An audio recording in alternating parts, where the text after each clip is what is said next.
If people can't see what God is doing, they stumble all over themselves. And this includes our students. Without meaning and purpose, many just get by, and some not even that. When it comes to school, there's no shortage of what to learn. The shortage is why. For many students, it's meaning that's missing, deep meaning, the kind of meaning that motivates, beyond grades, future paychecks, and accolades. I know what you're thinking. That would require a revolution. But the good news is, this revolution is not far off. Where do all revolutions begin? They start with ideas, and not just any ideas, but passionate dreams that move people to action.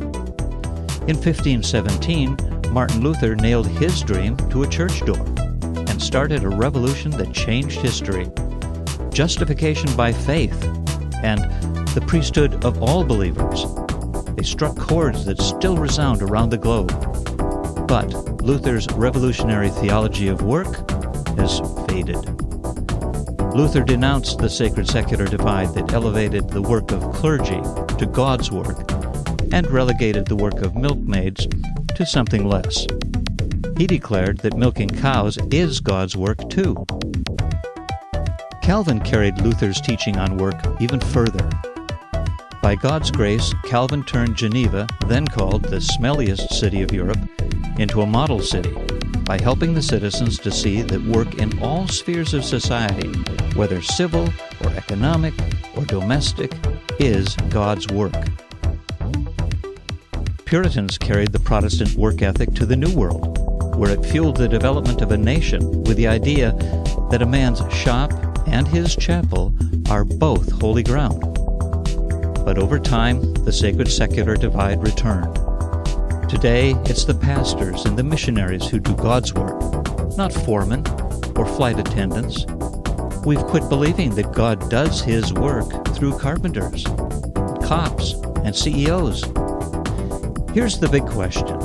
Do our students see their shop as holy ground? Their shop is the classroom and the home where they wash dishes and feed the dog. Yet how many see this work as the work of God? And how many of our students aspire to do God's work tomorrow as urban developers and homemakers? Do our students know that they were created with a purpose in mind when God said, "Let them rule over all the earth"? Do our students see their work as something God wants done, ruling over electricity, sound waves, and language, computers, and wind, ruling over money and muscles, as well as ideas? Imagine what would happen to any nation where citizens engaged in their work, whether artisan or doctor or geek, as the very work of God. What if the office were a place to apply one's faith? It would turn the world upside down, again.